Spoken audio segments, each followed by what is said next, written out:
عالم کعبہ ماہ رمضان ہے اور شب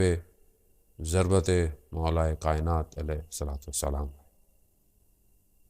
اور آج کی رات شب قدر کی طاق راتوں میں پہلی رات ہے۔ یقیناً ابھی تک جتنے بھی ہم نے اعمال کیے ہوں گے، خداوند متعال ان کو اپنی بارگاہ میں قبول اور مقبول فرمائے۔ شب قدر کی رات ان بہترین راتوں میں سے ایک رات ہے کہ جس کے لیے بہت سارے فضائل جو ہے وہ ذکر ہوئے ہیں۔ یہ ایک رات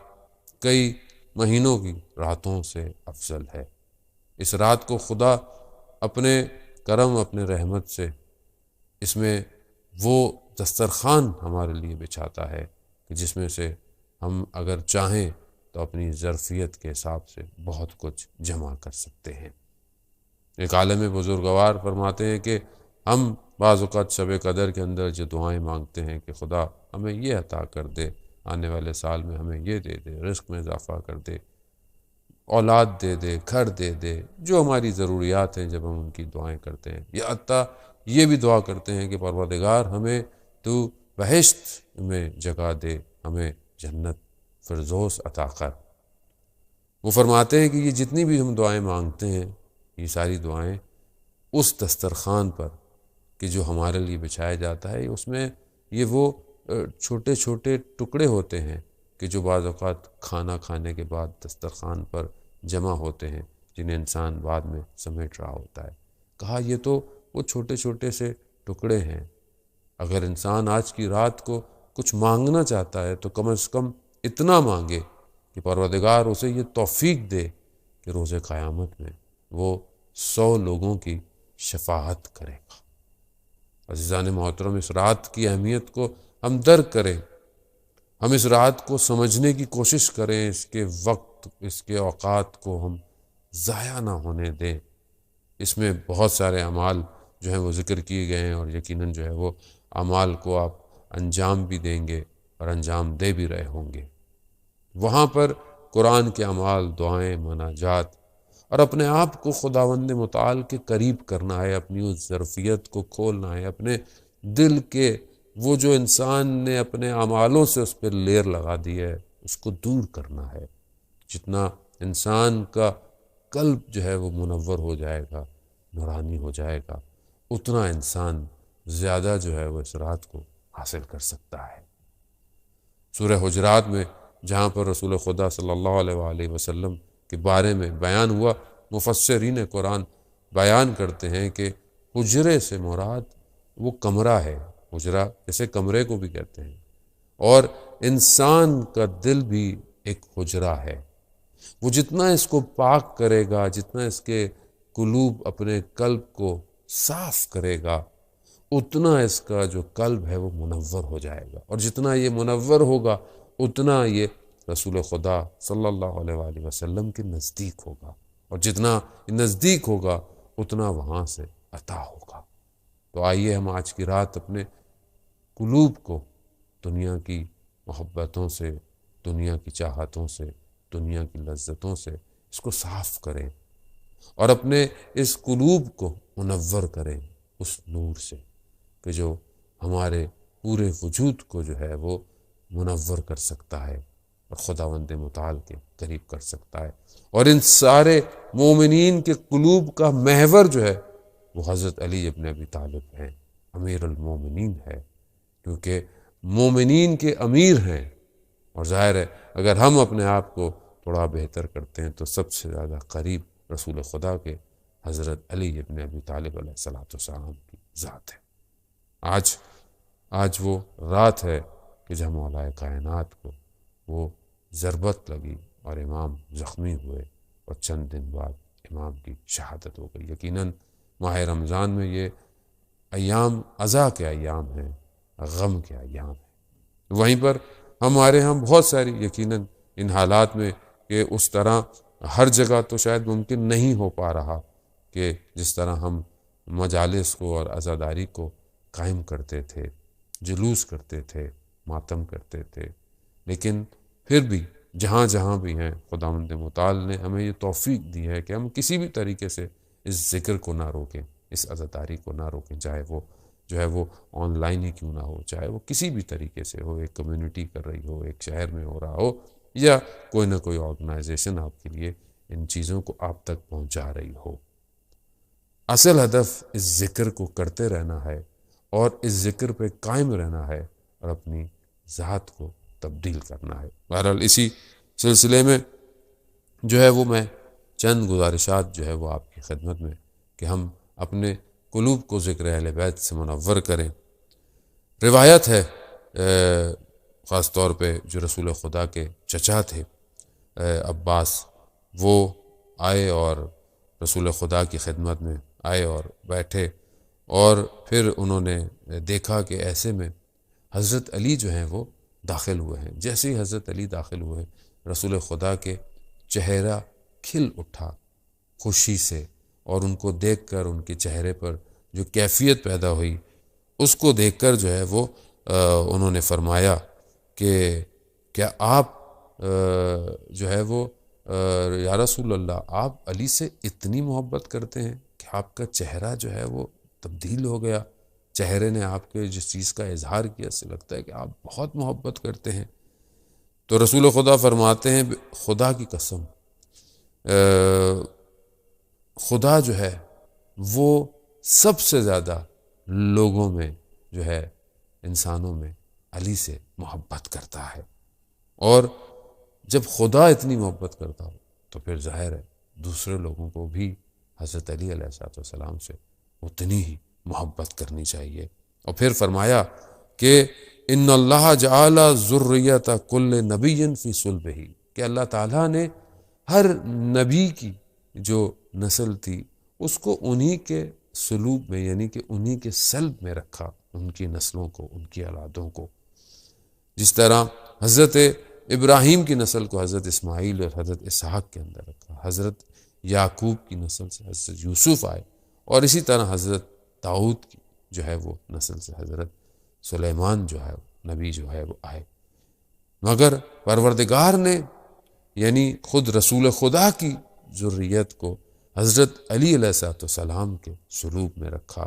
اور حضرت علی ہی کے فرزند کو، ان کی جو اولاد تھی انہی کو اوصیاء اور اولیاء قرار دیا۔ آئمہ علیہ السلام سب حضرت علی علیہ السلام کی جو ہے وہ نسل میں سے قرار پائے۔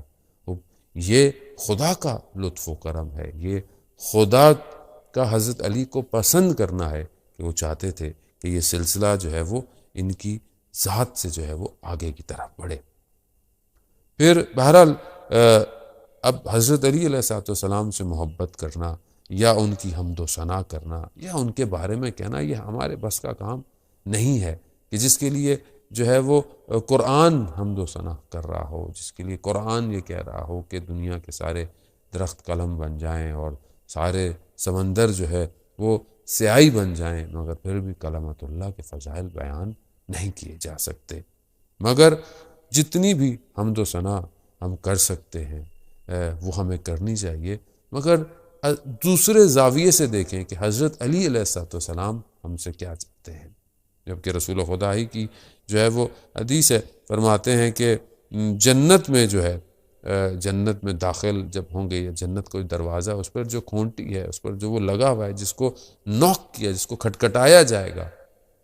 اس کھٹکھٹانے والی جگہ پر، کھونٹنی پر جو آواز آئے گی وہ یا علی کی ہے، یا علی کی ہے۔ اسی کو سن کر جو ہے وہ جنت میں جو ہے وہ داخل ہونا پڑے گا۔ تو ظاہر ہے ہم کوشش کریں کہ اپنی زندگی میں بھی ہے حضرت علی علیہ السلام کے ذکر کو جو ہے وہ اپنے آپ کو اس سے منور رکھیں۔ امام کا ذکر خدا نخواستہ اگر کوئی نہیں کرتا تو ایسا نہیں ہے کہ ان کا ذکر ختم ہو جائے گا، نہیں، ان کے ذکر پر تو جو ہے وہ اس زمانے میں ان کے شہادت کے بعد سے لے کر اس سے پہلے سے کئی عرصے تک جو ہے وہ منبر سے ان کے بارے میں غلط جو ہے وہ کہا گیا، مگر کیا ان کا ذکر ختم ہو گیا؟ کیا ان کے فضائل ختم ہو گئے؟ جورداک مسیح جو ہے وہ اپنی کتاب میں یہی لکھتا ہے کہ یہ دنیا کی وہ شخصیت ہے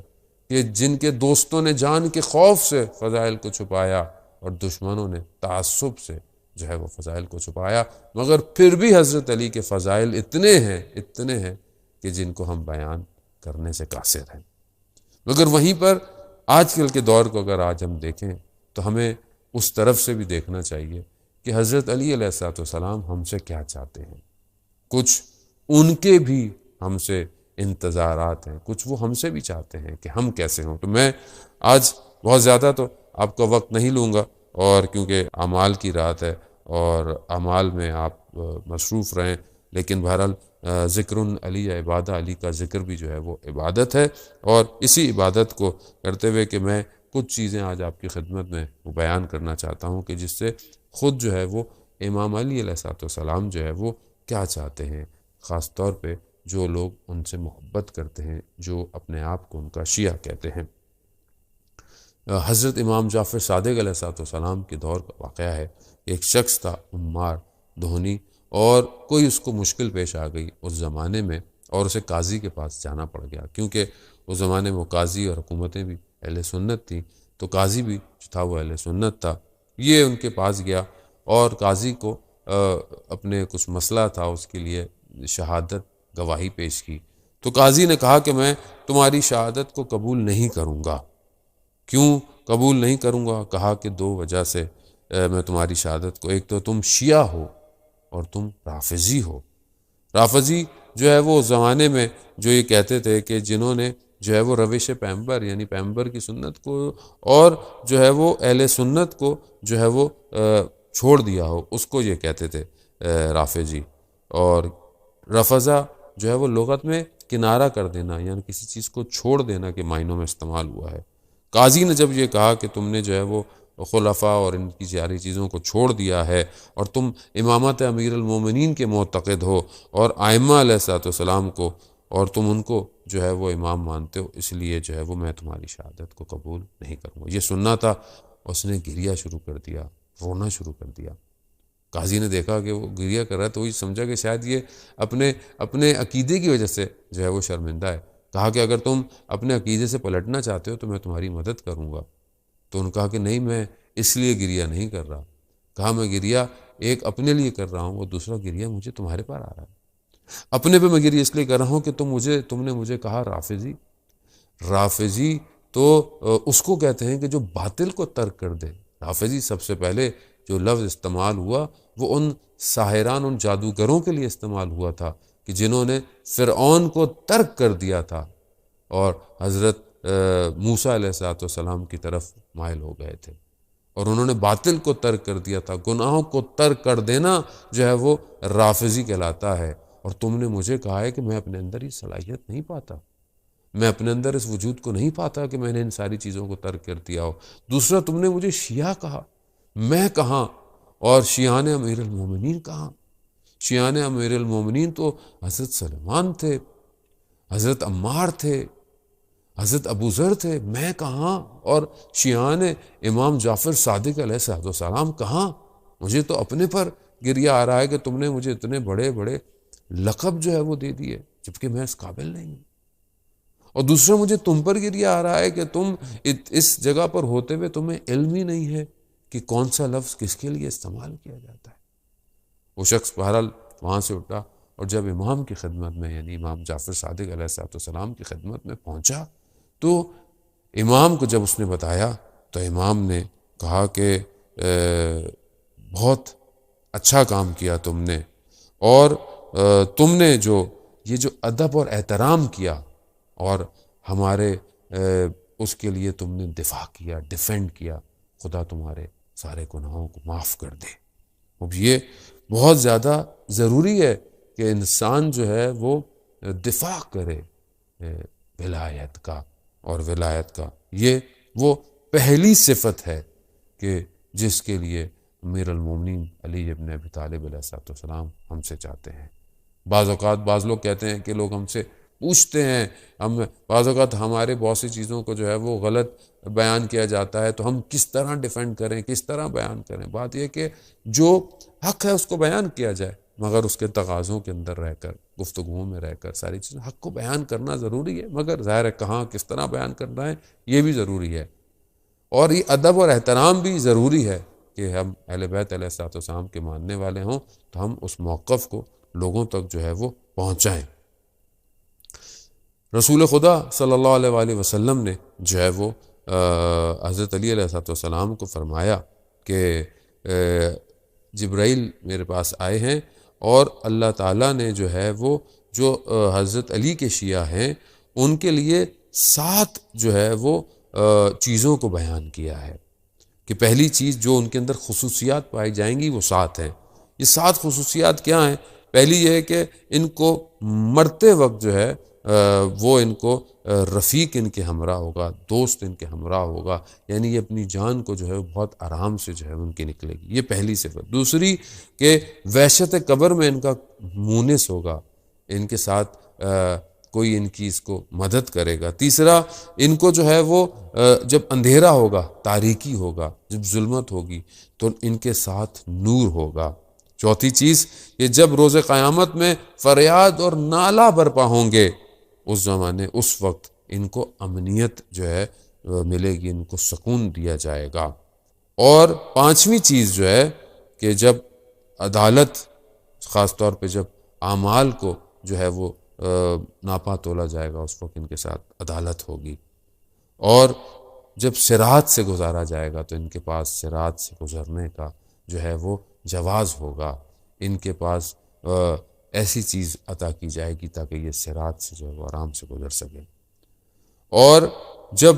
ان کو جنت میں داخل کیا جائے گا تو یہ باقی لوگوں سے پہلے جو ہیں وہ جنت میں داخل کیے جائیں گے۔ یہ 7 خصوصیتیں شیعان علی ابن ابی طالب علیہ السلام کی ہیں کہ پروردگار ہمیں آج کی رات کے صدقے میں ہمیں یہ خصوصیات جو ہے وہ عطا فرمائے۔ اب میں بہت تیزی سے بہرحال ان صفات کو، ان انتظارات کو جو امام علی چاہتے ہیں شیعان حیدر کرار سے، اپنے شیعوں سے، وہ کیا ہونی چاہیے۔ پہلی صفت امام فرماتے ہیں کہ ہمارے شیعتنا متبادلون فی ولایتنا، ہمارے شیعہ وہ ہیں کہ جو ہماری راہ ولایت میں بذل کرتے ہیں، خرچ کرتے ہیں، اپنے ہر طریقے سے ہماری ولایت کے لیے اپنی جو بھی ان کو اللہ نے عطا کیا اس کو خرچ کرتے ہیں، چاہے وہ مجلس کرانا ہو، چاہے وہ جشن ہو، چاہے وہ جو ہے وہ کسی بھی طریقے سے کوئی اور کام ایسا ہو کہ جس سے وہ ولایت لوگوں تک پہنچے، ولایت کا اظہار ہو رہا ہو، ولایت کے لیے خرچ کرنا ہو، وہ کرتے ہیں۔ یہ پہلی خصوصیت ہے۔ شاید ہو سکتا ہے کوئی شاعر شعر کہہ کر جو ہے وہ بذل کرے، شاید ہو سکتا ہے کوئی خطیب جو ہے وہ فضائل امیر المومنین بیان کر کر جو ہے وہ بذل کر سکے۔ ہر شخص کو جو بھی خدا نے اسے عطا کیا ہے اسے چاہیے کہ ان چیزوں کے ذریعے سے، ان خصوصیت کے ذریعے سے ولایت کا جو ہے وہ معاملے میں بذل کریں اور ولایت کو جو ہے وہ پہنچائیں لوگ۔ یہ پہلی خصوصیت ہے۔ خاص طور پہ دوسری خصوصیت، اور اسی کے ذیل میں ایک واقعہ صدر اسلام سے بیان ہوتا ہے کہ آپ جانتے ہیں کہ نجاشی جو حبشہ کا جو بادشاہ تھا وہ سب سے پہلا بادشاہ تھا کہ جس نے جو ہے وہ اسلام کو قبول کیا تھا۔ رسول خدا بھی جو ہے وہ ان سے بہت ارادت اور محبت رکھتے تھے۔ جب اس کی حکومت ختم ہو گئی، جب اس کا دنیا سے چلا گیا تو حکومت میں مشکلات ہوئی، اور اس کی جو بیٹا تھا اس کو جو ہے وہ وہاں سے جانا پڑ گیا اور وہ غلام بن کر جو ہے وہ مکہ کی طرف آیا۔ امیر المومنین علیہ السلام کا جب پتہ چلا کہ وہ آیا ہے تو اس کو جو ہے بلایا گیا، اس کو پیسے دے کر آزاد کرایا گیا، اور امام نے اسے جو ہے وہ کچھ زمین دی اور کچھ کام کرنے کے لیے کہا گیا۔ یہاں پر جو ہے وہ جب وہ اتنے عرصے رہا اور امیر المومنین علیہ السلام کی ولایت میں اتنا جذب ہو گیا، کچھ عرصے کے بعد جو ہے وہ حبشہ سے لوگ آئے جن کو پشیمانی ہوئی کہ ایسا نہیں کرنا چاہیے تھا، دوبارہ سے کہا کہ واپس آؤ اور تخت و تاج واپس لے لو اور دوبارہ سے آ کر جو ہے وہ ہمارے بادشاہ بن جاؤ۔ لیکن وہ امیر المومنین علیہ السلام کی ولایت میں اتنا جذب ہو چکا تھا، اس نے بولا کہ میں یہاں سے چھوڑ کر نہیں جاؤں گا، یعنی گویا اپنے اس اسٹیٹس کو، اپنے اس اقتدار کو مولا کی ولایت میں جو ہے وہ بذل کر دیا۔ ہو سکتا ہے اس کی ریکوائرمنٹ یہ ہو سکتا ہے کسی کے لیے ہر الگ الگ جگہوں پر، کہیں پر جو ہے وہ کچھ کام کر کرنا، کہیں کسی مقام پر رہ کر ولایت کی خدمت کرنا بھی بہت ضروری ہو۔ تو ہمیں ان ساری چیزوں کو دیکھنا ہے کہ جو بھی ہمیں خداوند متعال نے صلاحیت دی ہیں، ہم ان صلاحیتوں کو برائے کار لاتے ہوئے اس ولایت کے لیے اپنا بذل جو ہے وہ اختیار کریں۔ واقعات تاریخ میں اور صدر اسلام میں بہت سارے ہیں، میں بہرحال بہت جو ہے وہ اختصار کے ساتھ جو ہے وہ آپ کی خدمت میں جو ہے وہ پیش کر رہا ہوں۔ دوسری چیز جو امام علی علیہ السلام چاہتے ہیں کہ شیعان حیدر کرہ، شیعہ جو ہیں ان کے اندر کیا، وہ المتحابون فی مودتنا، یعنی شیعہ جو ہیں وہ آپس میں دوست ہوں، آپس میں رفیق ہوں، آپس میں ایک دوسرے کا خیال رکھیں، ایک دوسرے کی مدد کریں، ایک دوسرے کے ساتھ اچھے رہیں۔ اب یہ صفت جو ہے وہ دو طرفہ ہے، ایسا نہیں ہے کہ ایک کر رہا ہو تو دوسرا نہیں کرے۔ یہ بہت ضروری ہے کہ ہمیں آپس میں ایک دوسرے کے ساتھ اچھا برتاؤ کرنا ہے، بلکہ اور صفات بھی اسی سے ریلیٹڈ ہیں، لیکن یہ ہے کہ آپس میں ایک دوسرے کے ساتھ محبت کریں، اور مومنین خاص طور پہ ایک دوسرے کا خیال رکھیں۔ ایک مومن دوسرے مومن کی حاجت کو بھی اگر پوری کرتا ہے تو خداوند متعال اس کی قیامت میں لاکھوں حاجتوں کو جو ہے وہ پورا کرے گا۔ بہرحال اس موضوع پہ گفتگو اور بھی بہت سی کی جا سکتی ہے، لیکن تیسرا انتظار جو امیر المومنین علیہ السلام چاہتے ہیں شیعان حیدر کرار سے، وہ یہ ہے المتظاہرون فی احیاء امرنا، یعنی شیعہ جو ہیں وہ ہمارے ایک دوسرے کی زیارت پہ، ایک دوسرے سے ملاقات کے لیے جاتے ہیں، اور وہاں پر جب آپس میں بیٹھتے ہیں تو ہمارے امر کو جو ہے وہ زندہ کرتے ہیں، ہماری گفتگو کرتے ہیں، ہمارے باتوں کو بیان کرتے ہیں، ہماری تاریخی چیزوں پہ گفتگو کرتے ہیں، ہمارے فضائل کا ذکر کرنا اور امام کے مقاصد کا ذکر کرنا، کیوں امام کو لوگوں نے اس زمانے میں چھوڑ دیا، کیوں ائمہ علیہ السلام نے قیام کیا، کیوں کربلا کا واقعہ پیش آیا، کیوں امام موسیٰ کاظم علیہ السلام زندان میں رہے۔ یہ ان امور کو زندہ کرنا ہے۔ امام کے دشمن کون تھے، کیا چیز تھی جو امام کی حکومتوں کے آگے رکاوٹیں بنی، اور کیا چیز ہے جو آج وقت کے امام کے ظہور میں رکاوٹیں ہیں۔ یہ بہت ضروری ہے، یہ ایک صفت ہے کہ جب یہ آپس میں بیٹھتے ہیں تو اہل بیت کے امور کو احیا کرتے ہیں، زندہ کرتے ہیں۔ اور خاص طور پر بعض جگہ آیا بھی ہے کہ اگر کم لوگ بھی ہوں بیٹھے ہوں تو خدا انہی کی تعداد کے حساب سے فرشتوں کو جو ہے ان کے درمیان میں بھیجتا ہے، اور وہ ان کی گفتگوؤں پر، ان کی دعاؤں پر آمین بھی کہتے ہیں تاکہ ان کی دعائیں جو ہے مستجاب ہوں۔ ایک شخص تھا امام جعفر صادق علیہ السلام کے دور میں، وہ تبلیغ کرتا تھا ایسی جگہ پر جہاں مشرک رہتے تھے۔ جب وہ واپس آتا تھا مدینہ تو کہتا تھا مولا یہاں بہت اچھا ہے، یہاں میں آپ کو دیکھتا ہوں، یہاں دوسرے مومنین کو دیکھتا ہوں اور بہت سی چیزیں سیکھتا ہوں، لیکن جب میں وہاں جاتا ہوں تو میں غریب ہوتا ہوں، تنہا ہوتا ہوں، اگر میں وہاں مار دیا جاؤں تو کیا ہوگا میرے ساتھ؟ تو امام فرماتے ہیں کہ تم وہاں اگر مارے جاؤ تو تم پوری ایک امت کی طرح اٹھائے جاؤ گے، ہاں مگر وہاں پر اگر تم لوگوں کو تذکر دیتے تھے ہمارے امر کا، اور تم جو ہے وہ لوگوں کو ہماری طرف دعوت دیتے تھے، تو یقیناً تم وہاں مارے جاؤ تو تم ایک امت کی طرح جو ہے اٹھائے جاؤ گے۔ کتنا امپورٹنٹ ہے آج اہل بیت علیہ السلام کی سیرت کو بیان کرنا۔ امیر المومنین علیہ السلام دیکھیں ہم سے یہ نہیں چاہتے، وہ خود بھی بیان ہے بعض جگہوں پہ، یہ نہیں چاہتے کہ ان جیسے ہو جاؤ، ان جیسا لباس پہنو، ان جیسی غذا، ان جیسی خوراک، ان جیسی نہ، مگر جس حد تک وہ ہم سے چاہتے ہیں ہمیں ویسا تو ہونا چاہیے۔ بہت سارے لوگ کہتے ہیں ہم امام جیسے نہیں ہو سکتے، یقیناً نہیں ہو سکتے، امام معصوم تھے، امام ہم سے چاہتے بھی نہیں ہے کہ ہم اس طرح ہوں، مگر امام ہمیں جو تعلیم فرماتے ہیں، جو امام ہم سے واقعاً چاہتے ہیں ہم ویسے تو ہوں جو امام نے ہمارے بارے میں بیان کیا۔ میں واقعہ پڑھا تھا آیت اللہ سید محمد باقر صدر کا، عجیب میری کیفیت ہو گئی، عجیب حالت ہو گئی کہ آیت اللہ سید محمد باقر صدر جو ہے کہ جب نجف میں پڑھا کرتے تھے اور نجف ہی میں تھے اور درس جب دیا کرتے تھے تو کہتے تھے کہ میں نے کچھ عرصے اپنا روٹین ایسا بنایا کہ میں شام کو، رات کو جو میں نے کل درس دینا ہوتا تھا، تدریس کرنی ہوتی تھی، میں جا کر مولا کے حرم میں اس کو دہراتا تھا، اس کو پڑھتا تھا، اور میں نے وہاں دیکھا کہ کچھ عرصے میرے پر ایک خاص عنایت شروع ہو گئی کہ جب میں وہ درس وہاں جا کر دہراتا تھا تو ریپیٹ کرتا تھا تو آہستہ آہستہ میرے اوپر علمی جو ہیں وہ دروازے کھلتے چلے گئے، ایک موضوع کے اندر سے کئی موضوع، اور پھر اس طرح دوسرے باب جو ہے وہ میرے پر کھلتے گئے، اور یہ عنایت کو میں نے وہاں محسوس کیا۔ کچھ عرصے کے بعد میری کچھ روٹین ایسی ہو گئی کہ میرا ٹائم ڈسٹرب ہو گیا اور میں نہیں جا پایا جس طرح میں رات کو جاتا تھا اور وہاں یہ بیان کرتا تھا۔ تھوڑا عرصہ گزرنے کے بعد انہی کی فیملی میں کہا کہ وہ خاتون آئی اور انہوں نے مجھے مخاطب کر کے کہا کہ میرے خواب میں امیر المومنین علیہ السلام آئے، اور انہوں نے مجھے کہا کہ جاؤ اس باقر صدر کو تذکرہ دو کہ وہ کیوں نہیں آ رہا ہماری بارگاہ میں اور ہمیں جو ہے وہ اپنا درس جو ہے وہ وہاں پر آ کر جو ہے وہ وہاں ریپیٹ کرتا تھا، تذکر کرتا تھا، کیوں نہیں آ رہا؟ شہید باقر صدر کہتے ہیں کہ میں متوجہ ہوا کہ امیر المومنین کتنی عنایت کرتے ہیں، مطلب میں وہاں جا کر صرف اپنے لیے پڑھا کرتا تھا، مگر اس وقت بھی مولا نے میرے پر نظر کرم کی ہوئی تھی۔ کتنے علماء کے واقعے ہیں، کتنے علماء نے اپنی زندگی میں ذرا سی کوشش کی، مگر وہاں کرم مولا نے ان کی نگاہوں پر کیا۔ یہی وجہ ہے کہ آیت اللہ کشمیری رضوان اللہ تعالیٰ علیہ کہ جب تبعید ہو گئے، جب حالات سخت ہوئے نجف سے، انہیں چھوڑنا پڑ گیا، اور وہ قم المقدسہ جب آئے اور وہاں تدریس کرتے تھے تو ان کے شاگرد بیان کرتے ہیں کہ آیت اللہ کشمیری اتنا نجف کی باتیں کرتے تھے، اور یقیناً نجف کی باتیں مولا کے حرم کی وجہ سے ہیں، مولا کے اس وجود کی وجہ سے ہیں کہ وہ اتنا نجف کا ذکر کرتے تھے، ہمیں لگتا تھا کہ شاید دنیا میں کوئی اور شہر ہے ہی نہیں، وہ کیوں نہ ہو جس کی فضاؤں میں ہوائیں جو ہیں وہ گنبد سے ٹکرا کر جو ہے وہ پہنچتی ہوں، وہاں پر جو ہے کیفیت ہی کچھ اور ہوگی۔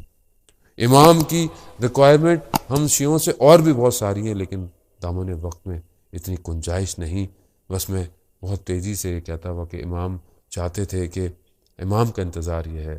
کہ جو ہمارے ماننے والے ہیں وہ غصے میں کنٹرول رکھیں، غصے میں کسی کو غلط الفاظ استعمال نہ کریں۔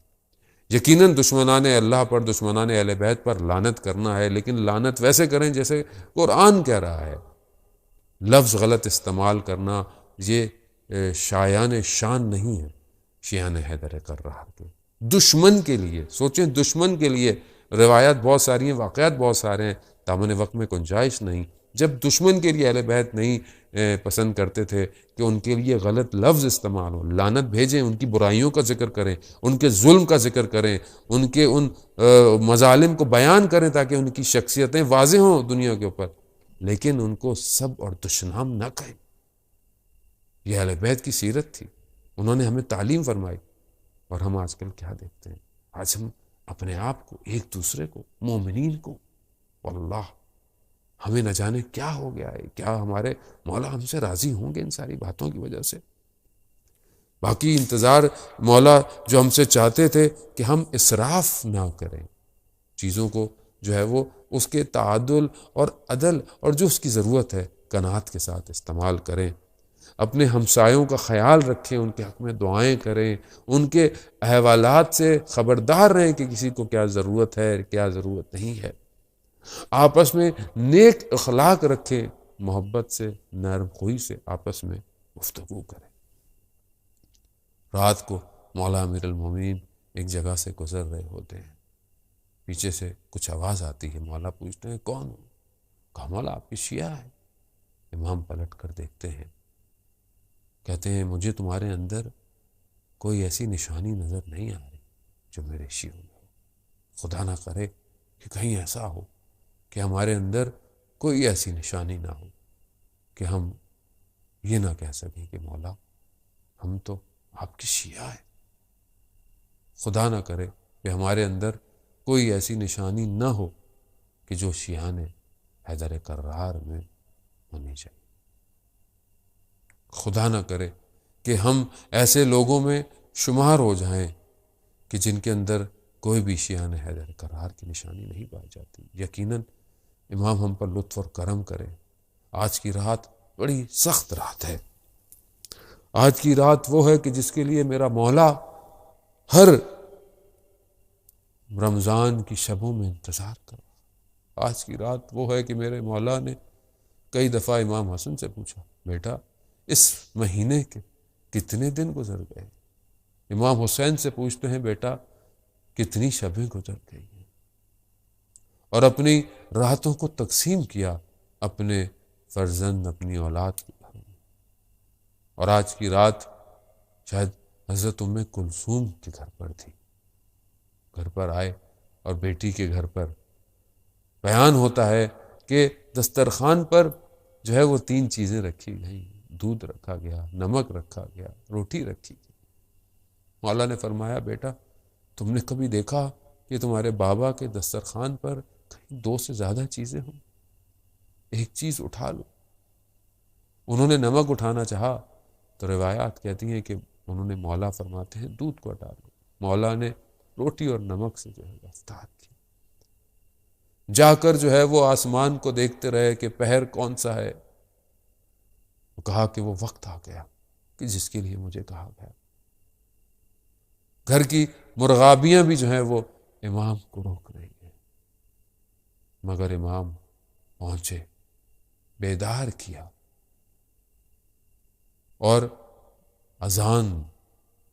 جو ہے وہ دی، اور اس کے بعد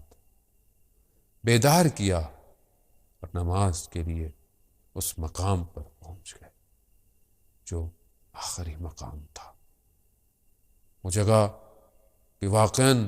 ایک بندگی اور عبودیت کی کمال کی جگہ، وہ مسجد کا محراب جو آج بھی گریہ اور نالہ ہے. آج بھی کوفہ میں وہ مقام گریہ اور نالہ ہے کہ جہاں تھوڑی ہی دیر بعد جو ہے وہ ایک آسمان سے ندا آتی ہے کہ وہ ارکان الہدیٰ، وہ علی مرتضیٰ دنیا سے چلے گئے. ہاں عزتارن محترم، بڑا سخت ہے اس درد کو بیان کرنا. امام آتے ہیں، امام کے فرزند امام حسن امام حسین اپنے بابا کو اس حالت میں لے کر جاتے ہیں، اصحاب جمع ہو جاتے ہیں، مصائب آپ سنتے رہتے ہیں. امام کو لے کر جا رہے ہیں اور امام کو لے کر جاتے ہیں، اصحاب بھی ساتھ ہیں، گریے کی آواز ہے. لیکن جیسے ہی گھر کے قریب پہنچتے ہیں تو کہتے ہیں اپنے اصحاب کو بس ان کو کہو یہیں رک جائیں اور گریہ نہ کریں اور مجھے میرے پیروں پر کھڑا کر دیں، کیونکہ گھر میں میری بیٹیاں ہیں.